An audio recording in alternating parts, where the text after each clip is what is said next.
Hello, everyone. Welcome to another kickoff for Code Hawks contest.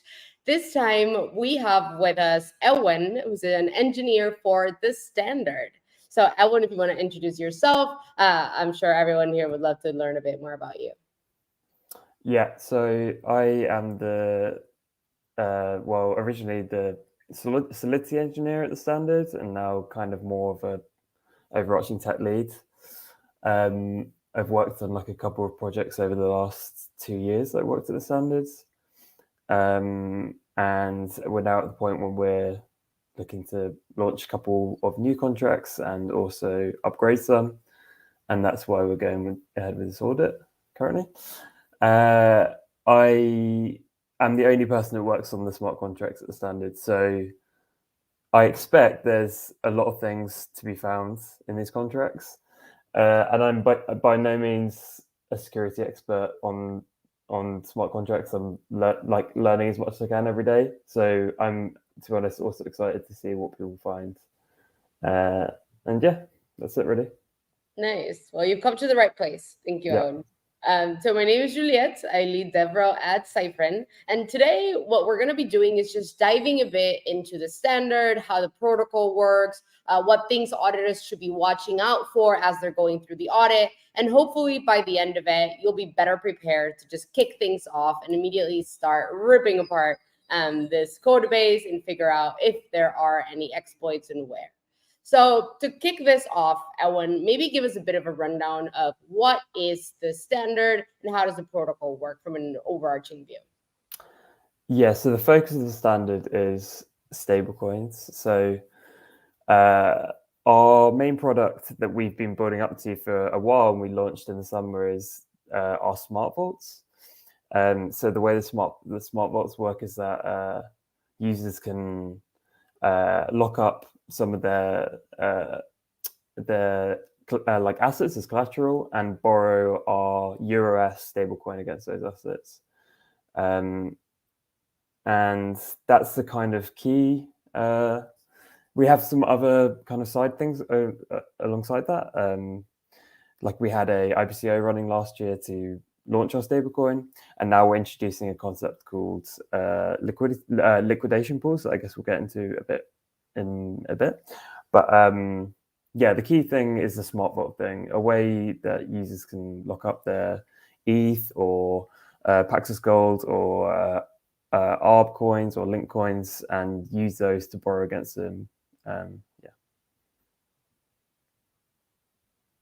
You're on mute. Classic. Thank you very much. Very cool. Thank you, Owen. And so I guess this builds on top of already the other offers, the other functionalities that you've been offering before, right? So I was looking a bit through the website, and I saw a lot of features like swapping, trading, orders. How is the standard different from a decentralized exchange? Yeah, so I mean, the key difference is that you are able to get access to our stablecoin EURS and hopefully in future a couple of other stablecoins without having to exchange any of your assets. So say you have a lot of ETH or you have a lot of wrapped Bitcoin, or you can get hold of a lot of those. You can lock those up to borrow our stablecoin without actually having to give up any of your assets. They're locked up in your own vault contract.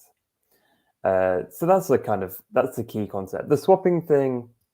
So we've been constantly trying to build on these vaults that we've been working on, and we launched a new version of the vault a few months ago, which added this swapping feature, which would allow you to change.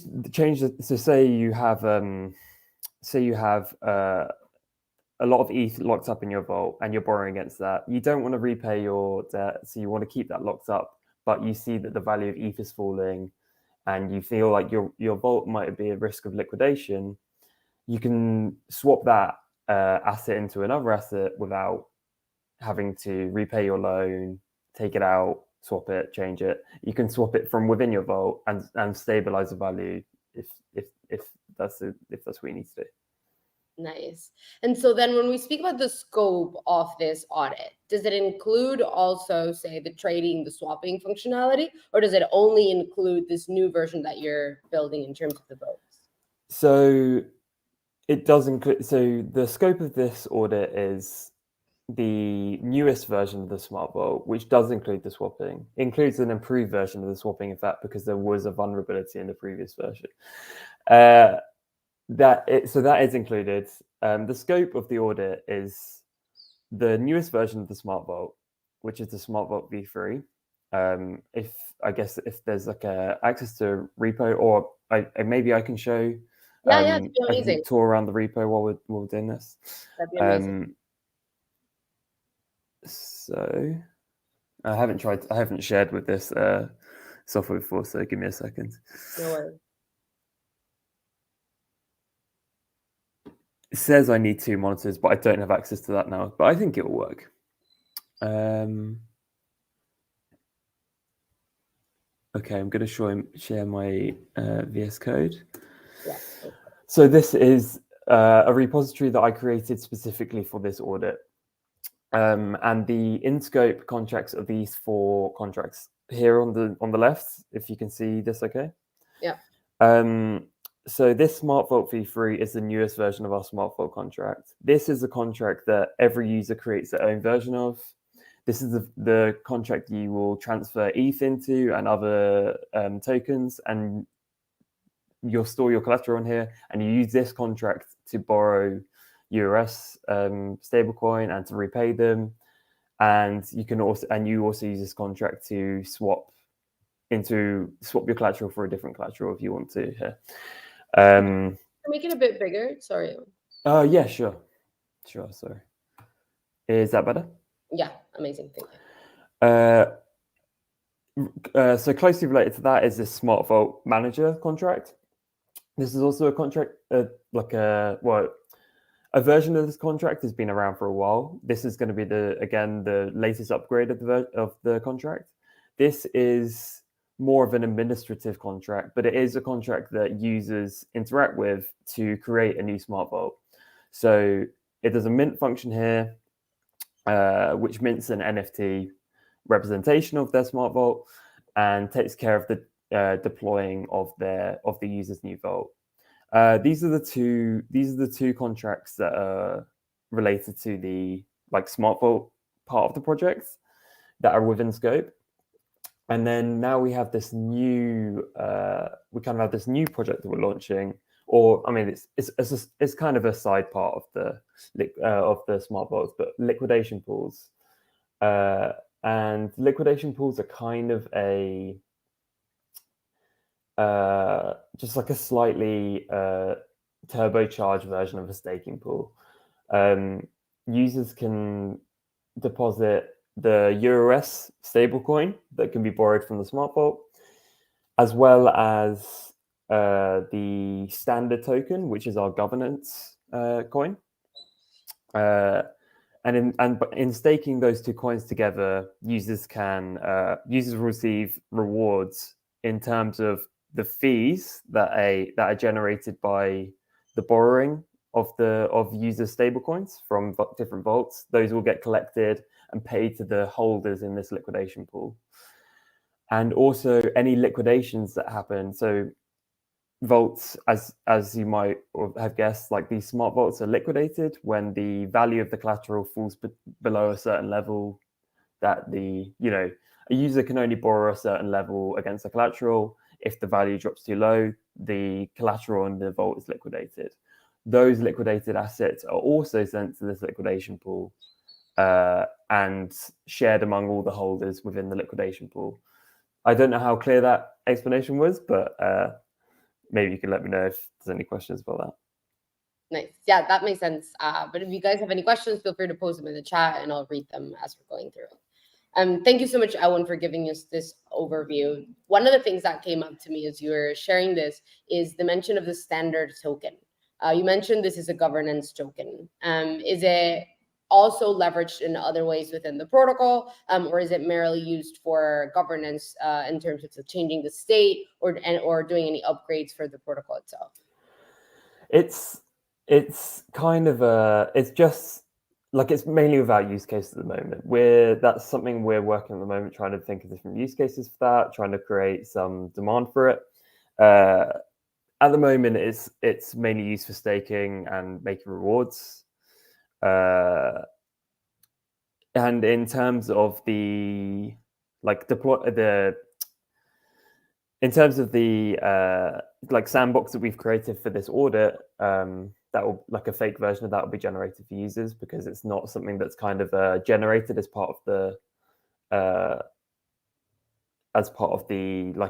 smart vault kind of mechanic, but it's just something that's kind of available in exchanges. And yeah, like I say, we're kind of trying to figure out different use cases for it as we go. But yeah. Okay, nice. And so you've taken us through a lot of these contracts. I'm wondering if there's any specific ones where you say this is a key point to look out for. This may be something that's like a complex area that auditors should keep a double eye, on. Is there anything that you want to mention here as you're taking us through these? I think a key part for me would be the kind of main behavior in the smart vault. The whole structure of our project kind of rests on the fact that a user can only borrow as much as their collateral kind of would allow. So, theoretically, how every contract works is that we set the percentage level that collateral must be at in comparison to the amount that's borrowed from a vault. So say it's 120%, all vaults must be 120% collateralized or 110% collateralized. We adjust that. Sorry, I actually can't remember the specific amount. If the value of the collateral within a smart contract falls below that level, then that vault is liquidated. But I would say we were talking about invariants earlier. A key invariant for the smart vault contract would be users should never be able to borrow enough that the level of their vault goes beyond the level that they should be allowed to borrow at. So maybe I can just at this point introduce, there's a status function within this vault, which shows kind of some of the key data of the current status of the vault. And one of the metrics within the status is the max mintable amount. So what I would say is that a key invariant in the smart vault is that this minted level, aka the amount of stablecoin that's been borrowed from the contract, should never exceed the current maximum mintable amount. It's possible that the maximum mintable amount could fall as the collateral value falls, and at that point, a vault will be liquidated.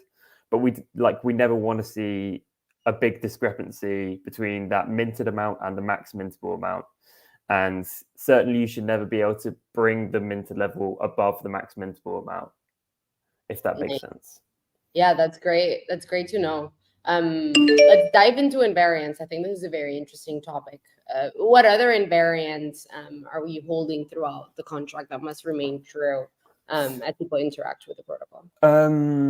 That's a good question. That is the main one that I can think of. It's hard to think of any other specific ones. A lot of my concerns mainly revolve around permissions and ownership. So making sure that there's no way, making sure that a user has complete control over the owner status of the vault unless they transfer the vault.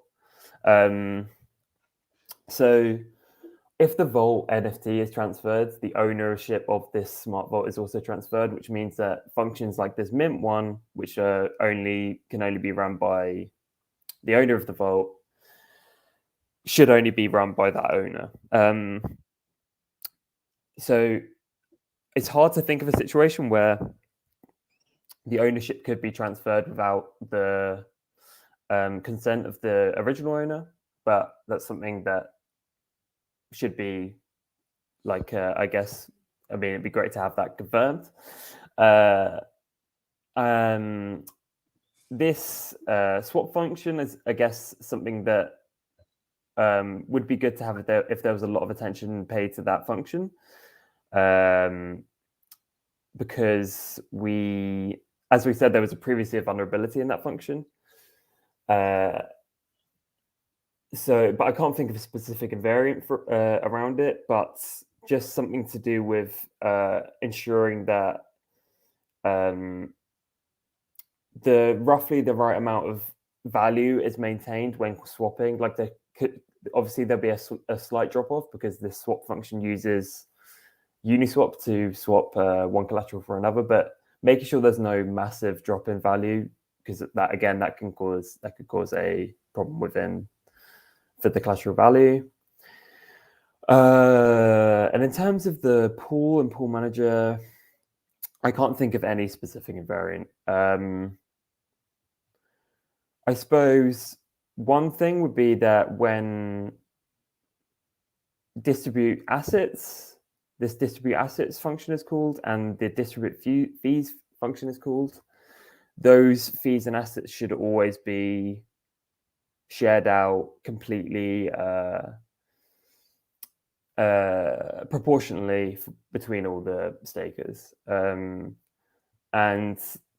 this function is by no means a particularly tidy one or particularly easy for me to understand, even having written it. So I guess some special care and attention to that would be good.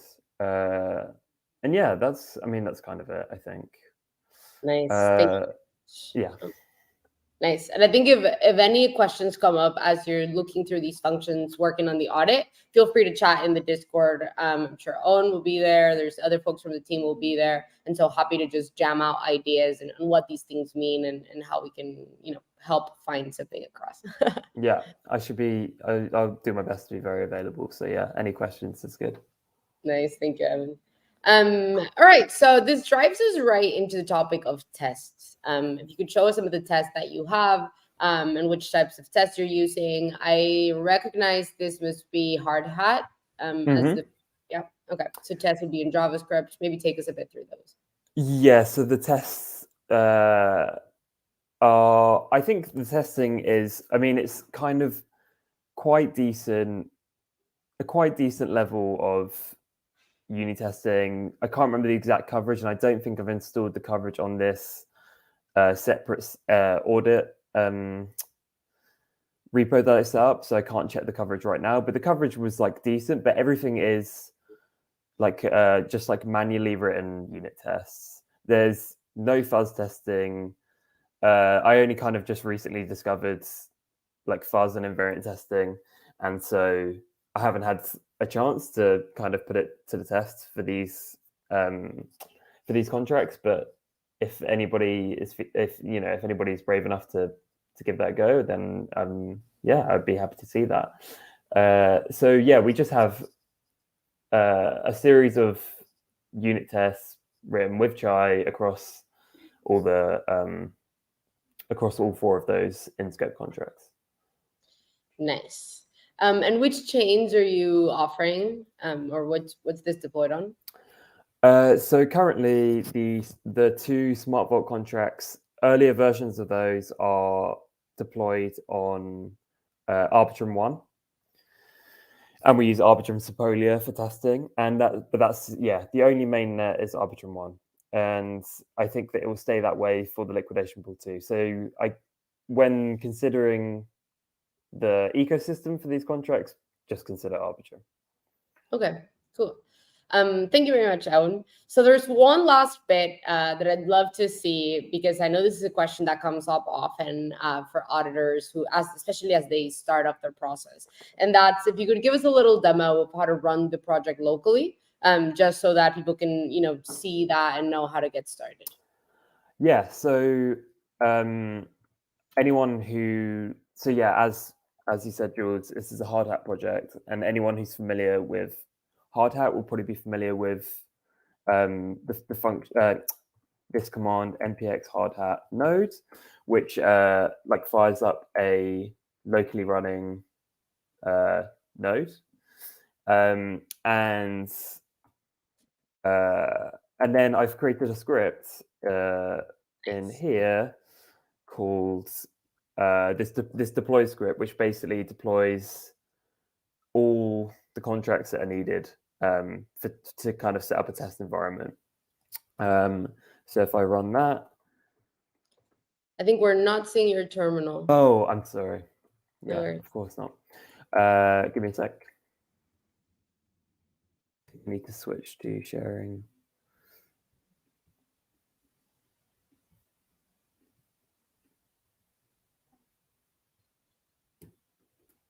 Now? Yes. Perfect. I can again make it bigger though. Yeah, maybe a bit. So is this okay? A bit more. A bit more, yep. Nice, yeah. So on this right pane, if you see I run npx hard hat node, this starts a node on localhost 8545. Nice. And if I run here, npx hard hat run, and then select localhost as the network to run this deploy script, then it will deploy all those contracts that are scripted onto the node that's running there on the right. And then you can see it doing its thing. And then there's like a little output to give you the addresses that are created from that. So this Smart Vault Manager address is the one that we'll use for the Smart Vault Manager contract, and that's the one that you use to create a Smart Vault. Then obviously the Smart Vault address will be created by that action. Here we have the two contracts that are used to run the liquidation pool stuff.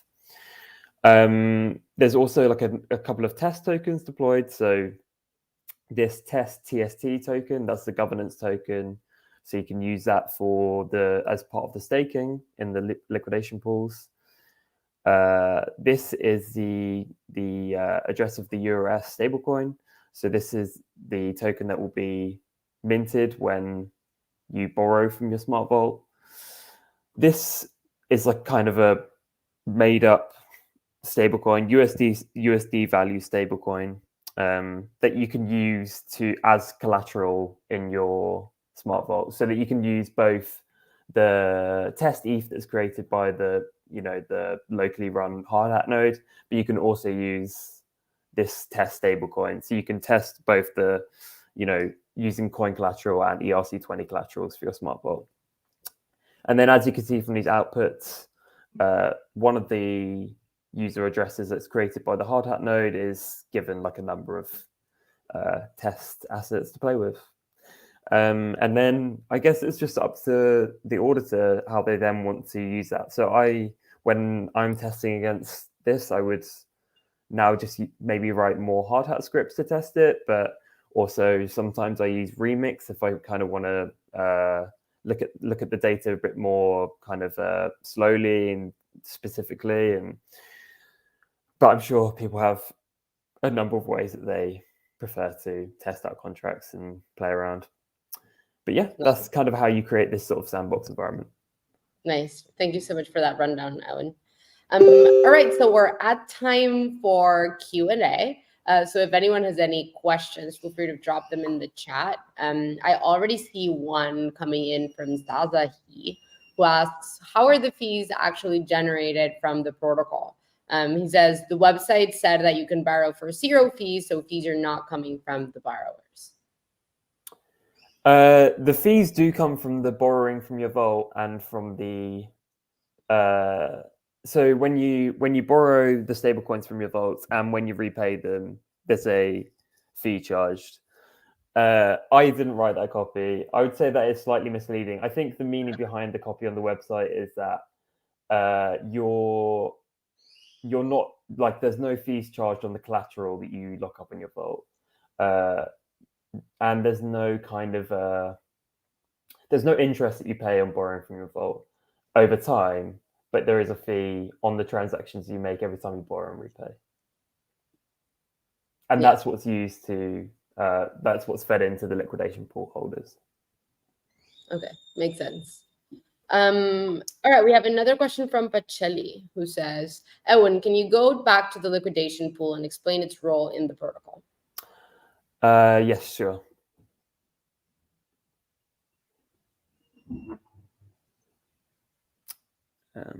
Just going to share my VS Code again. So the liquidation pool, the main contract here. So basically, a user can use the function in this called increase position to either stake PST, which is a governance token, or EURS, which is a stablecoin, or both. And whenever these fees are generated from user smart vaults, both in when they borrow from the vaults or when they repay it to the vaults, there's fees that are generated, and then they are divided between all the holders of stakes within this pool. And then furthermore, when smart vaults are liquidated and assets are removed from a user smart vault because the value of the collateral has dropped below a certain level, those liquidated assets are also distributed between all the stakeholders of this pool. So there's in terms of like direct connection between the liquidation pool and the smart vault, it's not that strong. That's why this liquidation pool was has only been kind of introduced retrospectively. The smart vaults existed before the liquidation pool. But what we are using this liquidation pool for is we want to create a use case for both TST and EURS. And we thought that a good use case would be to give an opportunity to users to buy underpriced liquidated assets by staking both the governance token and the stablecoin. The stablecoin being the one that's generated from the Smart Vault project. I don't know if I've explained that any better than the first time, but maybe if you have a more specific question about the connection, then I can explain. But it's also not, it's not an enormous project. And I think if you spent any time looking at it, the kind of connection would become quite clear. But I guess that's kind of as best as I can explain it here. No worries. Thanks. Yeah, but Shelley, if you have any other questions, happy to bring those up board as well. We have another question from Sasahi, who says, how is the protocol maintaining the peg of the euro stablecoin? So in the deployed, like in our live version, we generated quite a lot of like liquidity when we had this initial release of our stablecoin a year or so ago, and we used that to take up a large part of the ownership of the liquidity around the EURS coin on Arbitrum. But I mean, other than that, there's no sort of there's no like systematic or programmatic control over the price in the liquidity pool. We are kind of trusting arbitrage to an extent. We know that if the EURS drops below a certain price, then that will motivate users to buy the EURS to repay their debts at a lower price, and that's kind of that's really it. As long as the amount of coins that people are able to mint is lower than the value of the collateral that they have within their vaults, then we should always be kind of safely positioned there. Nice. Thank you. All right. So those are all the questions that we have. Oh, no, there's one more. Sorry, from Equius, who said, I assume an account needs to be over collateralized. Did I miss by how much? The amount is adjustable. So I was talking earlier about this Smart Vault Manager contract, which is kind of it's like an administrative account, and so there's this yeah, there's this field on this contract, collateral rate, which is a percentage of collateral relative to borrowed amount. So it's related to this 100% value. So I believe in the live version it's 110%, which means that if your collateral value is at $110, then you can only borrow up to $100 worth of EURS. But I would have to double check the exact value that we have currently in the live version. But it's managed from this Smart Vault Manager contract. All right, nice. Thank you. All right. Well, I see we have no other questions. If you do have them, though, feel free to go into our Discord. Like we said, we'll be there answering questions. So more than happy to go deeper into some of those.